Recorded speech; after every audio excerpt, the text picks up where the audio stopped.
अगर आपने कमोडिटी में ट्रेड किया है या फिर नया ट्रेड करना चाहते हैं, जानना चाहते हैं कि आपके लिए कहां पर कमाई के मौके बनेंगे, तो आप सवाल पूछिए। नंबर आप नोट कर लें 02223001634। इसके अलावा आप 02223001635 पर भी अपना सवाल पूछ सकते हैं। और आज की चर्चा में हमारे साथ मेहमानों का एक खास पैनल है। हमारे साथ हैं अजय गोयल साहब, व्हीट एक्सपर्ट हैं। हमारे साथ विजय सेतिया हैं, former president all India rice export association के। अनुज गुप्ता हैं, HDFC सिक्योरिटीज़ के। और बीरेन वकील हैं, पैराडाइम कमोडिटी के। आप सभी का बहुत स्वागत है। और चर्चा की शुरुआत एक महत्वपूर्ण खबर के साथ। खबर ये है कि केंद्रीय वाणिज्य और उपभोक्ता मंत्री ने यह कहा है कि फिलहाल गेहूं, चावल और चीनी के एक्सपोर्ट से रोक हटाने का कोई इरादा नहीं है और ना ही गेहूं, चीनी, मक्का इंपोर्ट की भी कोई योजना है। और सरकार की हर संभव कोशिश है कि कीमतों को काबू में रखा जाए। और चावल कीमतों को खास करके कम करने के लिए अलग अलग उपायों पर चर्चा चल रही है। गेहूं का उत्पादन बेहतर होगा, इसको लेकर सरकार को भरोसा है। तो कुल मिलाकर जो एक्सपोर्ट से भी रोक नहीं हटने वाली बात है, इसका क्या इम्पैक्ट होगा, इसी पर हम बात करेंगे। पहला सवाल अजय जी आपसे ये कि व्हीट को लेकर के दोनों तरह की बात हो रही है। कुछ लोगों को ये उम्मीद थी कि इंपोर्ट अलाउ कर दिया जाएगा, लेकिन ऐसा खंडन किया गया है कि ऐसा कुछ प्लान नहीं है अभी, और एक्सपोर्ट भी अभी ओपन नहीं होगा। क्या इम्पैक्ट आप देख रहे हैं?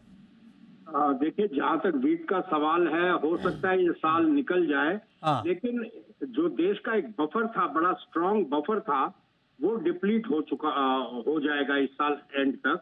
और अगले साल या आने वाले सालों के लिए अगर बफर बनाना है या बफर को बिल्ड करना है, तो वो इंपोर्ट द्वारा ही होगा। जो पिछले वर्ष 5-6 मिलियन टन गेहूं एक्सपोर्ट हो गया, कम से कम उतना तो देश के अंदर वापस आना जरूरी है, ताकि देश का जो है एक अच्छा खासा बफर रहे। नहीं तो जो है अपने बफर की लाइन पे ही चल रहे हैं। जो मिनिमम रिक्वायरमेंट है अपने इस साल उतने पे ही एंड करेंगे, जो एक अच्छी स्थिति नहीं है। अच्छा। तो आज की तारीख में नहीं, लेकिन आने वाले महीनों में कोई भी समय पे सरकार को उसके बारे में सोचना पड़ेगा। और जहां तक एक्सपोर्ट का सवाल है, ठीक है, एक्सपोर्ट को बैन करा रखना चाहिए, उसमें कोई संदेह नहीं है। लेकिन जहां पर भी हिंदुस्तानी मूल के लोग हैं विदेश में, वो इंडिया का आटा मिस कर रहे हैं। और बल्कि एक मेरा दोस्त आया था, वो अपने बैगेज में यहाँ से इंडिया का आटा लेके गया है। तो आटा तो जो है कम से कम कंज्यूमर पैक में गवर्नमेंट को विचार करना चाहिए। जो भारतीय मूल के लोग हैं उनको जो है आटा मिलना चाहिए विदेश में। अच्छा। तो उसके बारे में सरकार को जरूर सोचना चाहिए। क्यों, वैसे वहाँ नहीं मिलता क्या सर आटा, अगर यहाँ से नहीं जाएगा तो?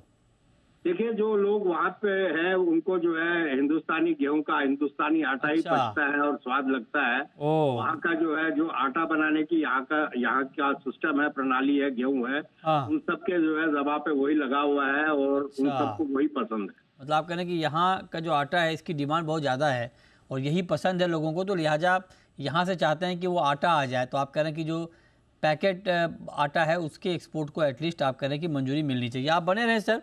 हमारे साथ सेतिया जी भी हैं। सर सेतिया जी, चावल को लेकर के ताज़ा हालात क्या हैं? क्या आपको लगता है कि जो राइस के प्राइसेस हैं अभी कम होने की उम्मीद है, या आपको लगता है कि गवर्नमेंट को कुछ और एफर्ट करने पड़ेंगे? अगर हाँ, तो वो एफर्ट क्या होने चाहिए?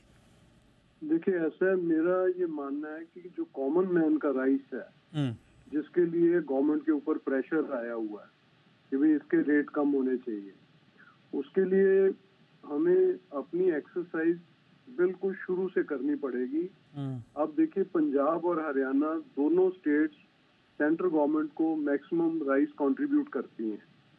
दोनों स्टेट्स के मंडी के खर्चे देखो, जहां किसान अपना धान लेके आता है, रॉ मटेरियल, उसके ऊपर पंजाब में 6%, 3% मार्केट फीस, 3% सेस वहाँ की मार्केटिंग बोर्ड ले रहा है। हरियाणा में ये 4% है, 2% और 2%, ठीक है।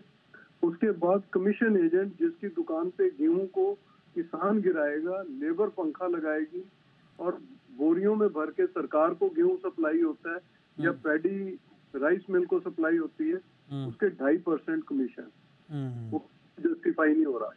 अच्छा। वो भी पहले 1-1.5% थी, पॉलिटिकल रीजंस के कारण गले में माला डुलवाई, 1 को 1.5 कर दिया, 1.5 को 2, 2 को 2.5 कर दिया, इस तरह से बिना सोचे समझे जो पहले गलतियां हुई उनको करेक्ट करना पड़ेगा। जो मंडी यार्ड्स के अंदर अननेसेसरी खर्चे हैं, जो बिचौलियों के खर्चे हैं, इसको अगर सरकार कम करे तो ये पंजाब में करीब 12.5% है, हरियाणा में ये 10.5% है। अच्छा, मतलब 2.5% कमीशन है, 1% आड़त लगेगी, उसके बाद 2% लॉजिस्टिक कॉस्ट है, क्योंकि मंडी से आप अपना मटेरियल कहीं भी लेके आ रहे हो प्रोसेसिंग के लिए। तो जब 3 लॉज के अंदर कुछ बातें बहुत बढ़िया थी कि जिसमें उन्होंने ये कहा कि अगर जो किसान अच्छी चीज पैदा करता है, अगर इंडस्ट्री उससे कॉन्ट्रैक्ट फार्मिंग करके मंडी से भी अच्छा रेट देती है तो वो डायरेक्ट बेच ले। तो ऐसे प्रावधान जो है वो दोबारा लाने पड़ेंगे किसान के लिए भी कि वो फसल ज्यादा पैदा करे, अच्छी फसल पैदा करे और उसको रेट अच्छा मिले। और अगर वो डायरेक्ट सेल करेगा, ये बिचौलियों के खर्चे जो हम दूसरों की जेब में डाल रहे हैं वो किसान के हाथ में आएंगे। नंबर 1। नंबर 2, मेरा मानना है कि ये पॉलिसी भी बहुत आउटडेटेड हो चुकी है। जिस तरीके से हम किसानों से ये खर्चे इकट्ठे कर रहे हैं। मैं सिंपल सी एग्जांपल देता हूँ कि मान लीजिए कॉटन के ऊपर 4% गवर्नमेंट लगा रही है, 100 रुपए के पीछे 4 रुपए मिल गए।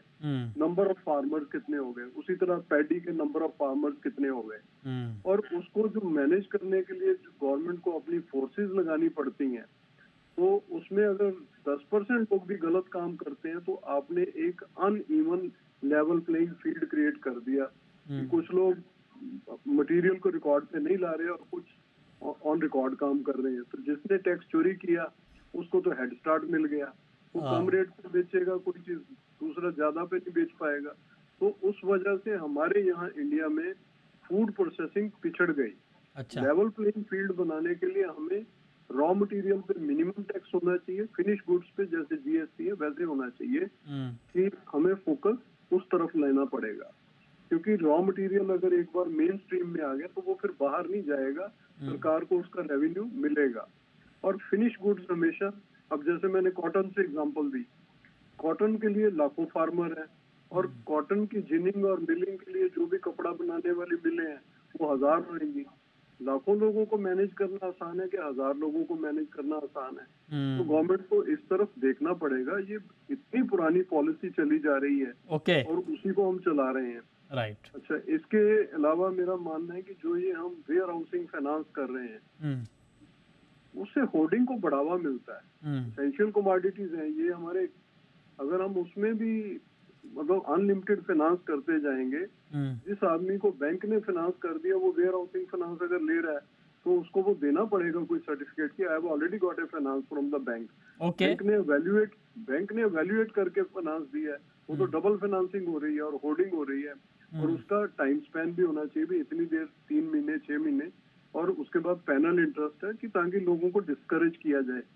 तो उसके अलावा मेरा मानना है कि नॉन बासमती जो बैन है, गवर्नमेंट को इसमें एक एमईपी लानी चाहिए। क्योंकि इंडिया में देखो उसके रास्ते से आप कॉमन मैन के राइस को रोक लोगे और जो नॉन बासमती की सुपीरियर वैरायटीज हैं जिससे आपको अच्छा रेवेन्यू आ सकता है, तो लोगों को काम भी मिल जाए, लोग काम भी करते रहे। और जो इंडिया में गवर्नमेंट की इच्छा है कि कॉमन मैन का राइस कॉमन मैन को सही दाम पे मिले, तो तभी वो इच्छा पूरी होने वाली है। ठीक बात है, ये कुछ महत्वपूर्ण डिमांड सर आपने की है कि आपके हिसाब से क्या होना चाहिए। लेकिन गोयल साहब, अगर मैं आपसे पूछूं कि गेहूं की सप्लाई डिमांड के मुकाबले आगे कैसी रहने वाली है, क्रॉप कंडीशन क्या है, कितनी पैदावार आप देख रहे हैं, तो आप क्या कहेंगे? क्रॉप कंडीशन अच्छी है, मौसम भी अच्छा है। जितना एकरेज था उससे कुछ 1-2% बढ़ के ही इस साल एकरेज बढ़ा है, ऐसे उम्मीद है 1 या 2%। पिछले साल के उम्मीद से जो फसल से इस साल उम्मीद ज्यादा है, कम से कम 5-10% ज्यादा क्रॉप होने की उम्मीद है। अच्छा, एक्चुअली दरअसल सच्चाई ये है कि आंकड़े क्या है कुछ समझ में नहीं आता। पिछले साल जो आंकड़ा दिखाया गया उतनी तो गेहूं इस साल पैदा हुई नहीं है हिंदुस्तान। अच्छा, कि आपके हिसाब से कितना पैदा हुआ है? नहीं, मैं तो बहुत छोटा आदमी हूँ इसके ऊपर एक अनुमान देने का, लेकिन जो सरकारी आंकड़ा है वो सही नहीं है, उसमें जो है काफी फर्क रहा है। अच्छा, एंड इसकी वजह से मार्केट भी मिसगाइडेड हो जाता है। और जब सरकार जो है ऊंचा आंकड़ा दे देती है और बाजार में वो गेहूं नजर नहीं आता, तो बाजार में जो स्पेकुलेटिव एक्टिविटी बढ़ जाती है। अच्छा जी, चलिए देखते हैं सर क्या कुछ होता है। बहुत शुक्रिया गोयल साहब आपका और सेठिया जी आपका जुड़ने के लिए, चावल गेहूं पर महत्वपूर्ण इनपुट देने के लिए। लेकिन बीरेन जी, गोल्ड में अभी आपको क्या लग रहा है? गोल्ड में तेज़ी है लेकिन रफ्तार बहुत तेज़ नहीं है। एमसीएक्स पर गोल्ड करीब करीब ₹250 ऊपर है, 62,500 के आसपास ट्रेड हो रहा है। क्या करना चाहिए गोल्ड में सर? सीमित दायरे का बाजार है। इन्फ्लेशन के नंबर्स थोड़े मिक्स आए, सीपीआई थोड़ा बड़ा है, पीपीआई थोड़ा सॉफ्ट रहा, तो मार्केट मार्च रेट कट के बारे में थोड़ा कंफ्यूज है। आज चाइना में रेट कट नहीं आया, वो उसका रिस्पॉन्स शायद थोड़ा तेजी का आना चाहिए बट आया नहीं है। मैं हल्का सा शॉर्ट साइड जाऊंगा 62,700 62700 के आसपास, स्टॉप लॉस 63,100 का, 63,100 का, और डाउन साइड ऑब्जेक्टिव 62,200 62,000 के बीच और 2 से 3 दिन की अवधि।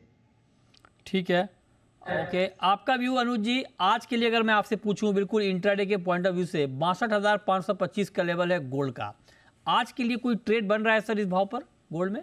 मित्र जी गुड इवनिंग। देखिए आज एक तो यूएस मार्केट बंद है तो ज़्यादा मोमेंटम एक्सपेक्ट नहीं है, बट हाँ जिस तरीके का लास्ट वीक हमने एक अच्छा बाउंस बैक आते हुए देखा गोल्ड के अंदर में और क्लोजिंग पॉजिटिव करी है और इनफैक्ट 2050 वाला के ऊपर चल रहा है, तो मुझे लगता है कि यहाँ पर बाइंग साइड का ही ट्रेड आपको देखने को मिल सकता है। तो हमें लगता है कि 62,520 62,500 ऑलमोस्ट करंट रेट के आसपास खरीदारी करना चाहिए। स्टॉप लॉस रहेगा 62,370 का, टारगेट हमें लगता है ऊपर में 62,800 तक देखने को मिल सकता है। तो गोल्ड में मुझे लगता है कि करंट रेट के आसपास से इंट्राडे के लिए खरीदारी का ट्रेड बना के चल सकते हैं। और अब शुरू करते हैं सवाल और जवाब। पहला सवाल है कैलाश चंद्र मोदी का, सदलपुर से जुड़ रहे हैं हमारे साथ। पूछिए कैलाश जी। सर मकर संक्रांति की नमस्कार। पहले तो आपको भी बहुत बहुत बधाई जी। धन्यवाद। हाँ पूछें। कॉपर के अंदर सर लॉन्ग या शॉर्ट इस करंट रेट पे? बताइए अनुज जी, कॉपर में लॉन्ग या शॉर्ट? देखिए मोमेंटम अगर देखेंगे तो एक रेंज बाउंड है, बट मुझे लगता है कि ऊपर 717 के आसपास भाव आते हैं तो बिकवाली करना चाहिए, और नीचे अगर 712 के आसपास आए तो खरीदारी करना चाहिए। अभी बिल्कुल बीच में खड़ा है, मुझे लगता है कि आज इंटरनेशनल मार्केट बंद है तो ज्यादा मोमेंटम नहीं है। अगर ये 712 के आसपास मिले तो खरीदारी करें, 717 के आसपास जाए तो वहां बिकवाली का ट्रेड बना सकते हैं। ओके ठीक है। नेक्स्ट कॉलर यामा जी हैं बुल्ढाना से। पूछिए सर। हाँ नमस्ते सर। सर कपास और सोयाबीन का यू जानना चाहता हूँ। कपास और सोयाबीन, ठीक है। बीरेन जी क्या लगता है सर आपको कपास में और सोयाबीन में भी? दोनों में ग्लोबल मार्केट काफ़ी कमज़ोर है और यहाँ भी पर्टिकुलर कॉटन में यार्न की डिमांड काफ़ी कमज़ोर होने के कारण बाजार सुस्त पड़ा है। ऑलमोस्ट 3 महीने से 55-56 हज़ार की रेंज में है। सोयाबीन में हल्की सी नमी बरकरार है, तो नियर टर्म ऐसा लग रहा है कि थोड़ा दबाव रहेगा। नियर टर्म में आपको लगता है कि थोड़ा दबाव रहेगा, इस पर आप नज़र बनाकर चल सकते हैं। ओके चलिए आगे बढ़ते हैं। और नरेंद्र कुमार हैं नेक्स्ट कॉलर यूपी से। पूछिए नरेंद्र जी। नमस्कार सर। नमस्कार, पूछिए। सर मुझे क्रूड ऑयल पर राय चाहिए, ऑप्शन में ट्रेड करना चाहते हैं तो कौन से में करें? ऑप्शन में? जी। अच्छा पहले तो क्रूड पर राय चाहिए आपको। क्रूड पर क्या राय आपकी अनुज जी इनके लिए? देखिए क्रूड में अगर आप देखेंगे तो सेंटीमेंट पॉजिटिव साइड में है और हम देख रहे हैं कि कंटिन्यूसली इसमें मोमेंटम बनता हुआ दिखाई दे रहा है। तो यहाँ पर हमें लगता है कि करीबन 6,100 का जो कॉल ऑप्शन है उसमें खरीदारी का ट्रेड बना के चल सकते हैं।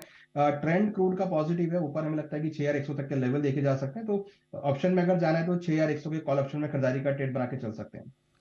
राजू हैं नेक्स्ट कॉलर चंडीगढ़ से। पूछिए Raju ji. Sir 4 lot silver के सेल है 72,800 में। 72,800 पे आपने 4 लॉट सिल्वर सेल किया है, राइट? जी जी। क्या करें बीरेन जी अभी? शॉर्ट टर्म ट्रेंड हल्का सा नेगेटिव है। नियर टर्म 72,200 सपोर्ट रहेगा, वो ब्रेक होता है तो 7170 तक आएगा। मैं सेल ऑन राइज यानी उछाल पे बिकवाली की रणनीति प्रेफर करूंगा। एग्जिस्टिंग शॉर्ट पोजीशन है उसमें भी बरकरार रहना चाहिए।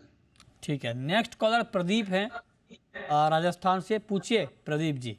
Sir good evening sir. Good evening, पूछिए। सर मेरे को क्रूड ऑयल बाई है 3 लॉट 6,020 पे, क्या करना चाहिए? 6,020 पर आपने 3 लॉट बाई किया। अभी मार्केट नीचे है, 6,000 के नीचे ट्रेड कर रहा है। क्या सुझाव आपका? अनुज जी रुकें अभी या निकल जाएं? देखिए सेंटीमेंट पॉजिटिव है, यूएस मार्केट में आज हॉलीडे है, तो अगर मुझे लगता है कि ऊपर में एक बार भाव 6,040 6,050 तक आए तो वहां पर एग्जिट कर सकते हैं। ओके, ठीक है, चलिए, बहुत शुक्रिया अनुज जी आपका, बीरेन जी आपका जुड़ने के लिए और तमाम सवालों के जवाब देने के लिए। तो फिलहाल इस शो में इतना ही।